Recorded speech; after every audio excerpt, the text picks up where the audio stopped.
ഇതൊരു awareness video ആണ് കേട്ടോ. പ്രത്യേകിച്ച് സ്ത്രീകൾക്കുള്ളതാണ്. ഈ ഒരു വിറ്റാമിൻ നിങ്ങളുടെ ശരീരത്തിൽ കുറഞ്ഞു കഴിഞ്ഞാൽ നിങ്ങൾ മെൻ്റലി ഫിസിക്കലി ഒരുപാട് കഷ്ടപ്പെടാൻ ചാൻസ് ഉണ്ട്. ഞാൻ എൻ്റെ അനുഭവം കൊണ്ട് പറയണതാണ് കേട്ടോ. കഴിഞ്ഞ 3 മാസക്കാലമായിട്ട് എനിക്ക് അസുഖങ്ങളുടെ ഒരു പെരുമഴ തന്നെയായിരുന്നു. നമ്മുടെ സാധാരണ ജലദോഷപ്പനിയൊക്കെ ഇല്ലേ, അതിന് ആൻറ്റിബയോട്ടിക്സ് 2 കോഴ്സ് എടുത്തിട്ട് പോലും മാറാത്ത അവസ്ഥയായപ്പോഴത്തേക്ക് ഞാൻ മെൻ്റലിയും ഫിസിക്കലിയും ഭയങ്കരമായിട്ട് വീക്കായിപ്പോയി. എനിക്കെന്തോ മാരകമായിട്ടുള്ള അസുഖമാണെന്നൊക്കെയാണ് ഞാൻ കരുതിയത്. ആക്ച്വലി ഞാൻ ഡോക്ടറെ വേഗം തന്നെ കൺസൾട്ട് ചെയ്തു. ഡോക്ടറെ അടുത്ത് പിന്നീട് ചെന്ന് ഞാൻ സംസാരിക്കുന്നത്, ഡോക്ടറെ എനിക്ക് എന്തൊക്കെയോ ഭയങ്കരമായിട്ടുള്ള അസുഖമാണെന്ന് എനിക്ക് തോന്നുന്നു, ഞാൻ ഭയങ്കര വീക്കാണ്. ശരിക്കും ഞാൻ നന്നായിട്ട് വീക്കായി പോയായിരുന്നു. മെൻ്റലിയും ഫിസിക്കലിയും ഞാൻ ഭയങ്കരമായിട്ട് വീക്കായി പോയായിരുന്നു. എൻ്റെ മുടിയൊക്കെ എൻ്റെ ലൈഫിൽ ഇതുപോലെ കൊഴിഞ്ഞിട്ടില്ല. അതുപോലെ മുടിയൊക്കെ ഇങ്ങനെ അങ്ങ് കൊഴിഞ്ഞു പോകുന്നു. അതായത് ഇത്രയൊക്കെ മുടി ഫുള്ളായിട്ട് അങ്ങ് പോകുമായിരുന്നു. ഒന്നാമത് ഇങ്ങനെ കോയിലായിട്ടുള്ള മുടി ആയതുകൊണ്ട് പോകുമ്പോൾ നമുക്കിങ്ങനെ ഒരുപാട് ഉള്ളതായിട്ടും തോന്നും. പിന്നെ ഒരുപാട് പോകുന്നുണ്ടായിരുന്നു മുടി.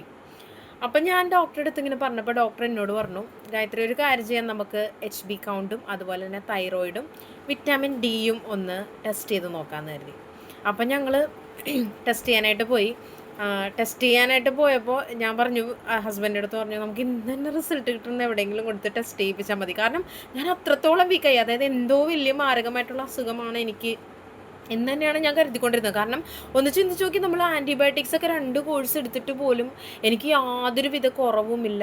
അതുപോലെ ഭയങ്കരമായിട്ട് നമ്മൾ മെൻ്റലി ഞാൻ തന്നെ ഇരുന്ന് കരയാൻ തുടങ്ങി. ഒരു മിനി ഡിപ്രഷൻ്റെ സ്റ്റേജൊക്കെ ഇല്ലേ, ആ ഒരു സ്റ്റേജിൽ ഞാൻ എത്തിയായിരുന്നു, ഒരു മിനി ഡിപ്രഷൻ സ്റ്റേജിൽ. അപ്പോൾ നമുക്ക് തിങ്ക് ചെയ്യാം, നമ്മൾ മെൻ്റലി നമുക്ക് ഫുഡ് കഴിക്കാൻ പറ്റുന്നില്ല. ഫുഡ് കഴിച്ചാൽ തന്നെ നമുക്ക് ഭയങ്കരമായിട്ട് ടയർഡ്നെസ്, നമുക്ക് കട്ടിലിൽ നിന്ന് എണീക്കാനേ നമുക്ക് തോന്നില്ല, അതുപോലത്തെ അവസ്ഥയായി. അങ്ങനെ ഡോക്ടറെ അടുത്ത് നിന്ന് ഞങ്ങൾ ടെസ്റ്റിന് വേണ്ടി പോയി.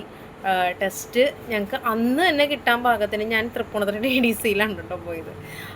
അങ്ങനെ ടെസ്റ്റിൻ്റെ റിസൾട്ട് കിട്ടി. ഞങ്ങൾ വൈകുന്നേരം തന്നെ ഡോക്ടറെ ചെന്ന് കണ്ടു കഴിഞ്ഞപ്പോഴത്തേക്കും എൻ്റെ HB കൗണ്ടൊക്കെ ഓക്കെയാണ്, എൻ്റെ തൈറോയിഡ് ഓക്കെയാണ്. പക്ഷെ എൻ്റെ പ്രശ്നം, ഒരു 30 മുതൽ 100 വരെ വേണ്ട വിറ്റാമിൻ ഡി എനിക്ക് വെറും 8 ഉള്ളൂ. അങ്ങനെ ഡോക്ടർ എൻ്റെ അടുത്ത് പറഞ്ഞു, ഈ കൗണ്ട് വെച്ച് എങ്ങനെ ഇത്ര നാൾ ജീവിച്ചെന്ന് എന്നോട് ചോദിച്ചു. എനിക്ക് ഭയങ്കര മൂഡ് സ്വിങ്സ് ആയിരുന്നു. ചെറിയ കാര്യം ഉണ്ടെങ്കിൽ പോലും ഞാൻ പെട്ടെന്ന് അങ്ങ് ട്രിഗറാവും, ഭയങ്കരമായിട്ട് ഒച്ചപ്പാട് ബഹളം ഉണ്ടാക്കും. അതുപോലെ എൻ്റെ മുടി ഭയങ്കരമായിട്ട് എനിക്ക് കൊഴിയുന്നുണ്ടായിരുന്നു. എൻ്റെ മൂഡ്സ് ഭയങ്കരമായിട്ട് ഇങ്ങനെ മാറിക്കൊണ്ടിരിക്കുമായിരുന്നു. എപ്പോൾ നോക്കിയാലും ചിലപ്പോൾ ഞാൻ ഭയങ്കര ആംഗ്രി ആയിരിക്കും, ചിലപ്പോൾ ഭയങ്കര സാഡായിരിക്കും, ചിലപ്പോൾ ഭയങ്കരമായിട്ട് കരയും. എപ്പോൾ നോക്കിയാലും ഞാൻ എന്തൊക്കെയൊക്കെയോ ചിന്തിച്ചുകൊണ്ടിരിക്കും. ഈ ചിന്തിച്ചുകൊണ്ടിരിക്കുന്ന കാര്യങ്ങളൊന്നും തന്നെ സത്യം പറഞ്ഞാൽ ഒരു കാര്യമുള്ള കാര്യമൊന്നുമല്ല. വെറുതെ ഞാൻ എന്തൊക്കെയോ കുറേ ഇരുന്ന് ചിന്തിക്കും. ഓവർ തിങ്കിങ്ങിൻ്റെ ഒരു എക്സ്ട്രീം ലെവലായിരുന്നു ആ സമയത്ത്. അങ്ങനെ ഡോക്ടർ അപ്പം എൻ്റെ അടുത്ത് പറഞ്ഞു, നമുക്ക് വൈറ്റമിൻ ഡി ടാബ്ലറ്റ് എടുക്കാം. ഈ വൈറ്റമിൻ ഡി എന്ന് പറയുന്ന ഈ വില്ലൻ കുറഞ്ഞു കഴിഞ്ഞ് കഴിഞ്ഞാൽ ഇത്രയും വലിയൊരു പ്രശ്നമാകുമെന്ന് എനിക്കിപ്പോഴാണ് മനസ്സിലായത്. അതായത് നമ്മൾ നിസ്സാരമായിട്ട് കരുതുന്ന സാധനമാണ് വൈറ്റമിൻ ഡി. ഇത് നമുക്ക് മെയിൻലി വൈറ്റമിൻ ഡി കിട്ടുന്നത് സൺലൈറ്റിൽ നിന്ന് തന്നെയാണ്. അതായത് 11 മണി മുതൽ, രാവിലെ 11 മണി മുതൽ 3 മണി വരെയുള്ള അല്ലെങ്കിൽ 2 മണി വരെയുള്ള ആ വെയിലിൽ ഒരു 15 മിനിറ്റ് നമുക്ക് സ്പെൻഡ് ചെയ്യാൻ പറ്റിക്കഴിഞ്ഞാൽ നമുക്കത് കിട്ടും. പക്ഷേ ഇപ്പോൾ ഉള്ളൊരു ലൈഫ് സ്റ്റൈലിൽ ആക്ച്വലി ഞാൻ AC റൂമിലിരുന്നായിരുന്നു വർക്ക് ചെയ്തുകൊണ്ടിരുന്നത്. സൺലൈറ്റൊന്നും ഡയറക്റ്റായിട്ട് നമുക്ക് കിട്ടുന്നില്ല. പിന്നെ നമ്മൾ സൺസ്ക്രീൻ യൂസ് ചെയ്യും. സൺലൈറ്റിലായിട്ട് നമ്മൾ ഇറങ്ങുമ്പോൾ എന്തായാലും സൺസ്ക്രീൻ യൂസ് ചെയ്യും. ഇതെല്ലാം ഈ വൈറ്റമിൻ ഡി നമുക്ക് കിട്ടുന്നതിന് ഹിൻഡർ ചെയ്യുന്ന കാര്യങ്ങളാണ്. അപ്പോൾ അതൊക്കെ ആയിരിക്കാം മെയിൻലി നമ്മുടെ ഇഷ്യൂസ്. വൈറ്റമിൻ ഡി എനിക്ക് കുറയാനായിട്ടുള്ള മെയിൻ ഇഷ്യൂസായിട്ട് വന്നിട്ടുണ്ടായിരുന്നത്. വൈറ്റമിൻ ഡി കുറഞ്ഞു പോയി കഴിഞ്ഞ് കഴിഞ്ഞാൽ പലർക്കും പല രീതിയിലുള്ള സിംറ്റംസ് ആയിരിക്കും കാണിക്കുക. ചിലർക്ക് രോഗപ്രതിരോധ ശേഷി ഭയങ്കരമായിട്ട് ഡൗൺ ആയി പോകും. എൻ്റെ കേസിൽ എനിക്ക് അതാണ് വന്നത്. അതുപോലെ ഹെയർ ഫോളും, നമ്മുടെ മൂഡ് സ്വിങ്സും നമ്മുടെ മെൻ്റലായിട്ടുള്ള ഹെൽത്തും ഏറ്റവും കൂടുതൽ ഇൻഫ്ലുവൻസ് ചെയ്യുന്ന ഒരു വൈറ്റമിനാണ് ഈ പറഞ്ഞ പോലെ വിറ്റാമിൻ ഡി.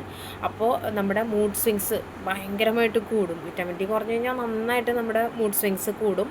അതുപോലെ നമ്മുടെ ബോഡി പെയിൻ, നമുക്ക് ഭയങ്കരമായിട്ട് വിട്ടുമാറാത്ത ബോഡി പെയിൻ ആയിരിക്കും. ഒരു കാര്യം ഉണ്ടാവില്ല, പ്രത്യേകിച്ച് നമ്മൾ ഒരു വർക്ക് കാര്യങ്ങളൊന്നും ചെയ്യണ്ടാവില്ല, പക്ഷെ ഭയങ്കരമായിട്ട് നമുക്ക് ബോഡി പെയിൻസ്, ജോയിൻറ്റ് പെയിൻസ് ഒക്കെ ഉണ്ടാകും.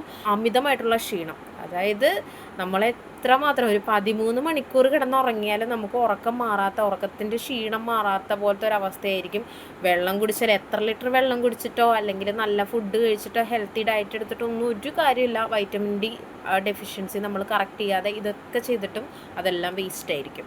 വൈറ്റമിൻ ഡി ഡെഫിഷ്യൻസി നമുക്ക് ഇല്ലാതാക്കാൻ വേണ്ടിയിട്ട് നമുക്ക് ചെയ്യാൻ പറ്റുന്ന ഏറ്റവും ബെസ്റ്റായിട്ടുള്ളൊരു കാര്യം ആഴ്ചയിൽ 3 തവണയെങ്കിലും ഒരു 11 മണി ടു ഒരു 2 മണി വരെയുള്ള വെയിൽ ഒരു 15 മിനിറ്റ് കൊള്ളുക എന്നുള്ളതാണ്.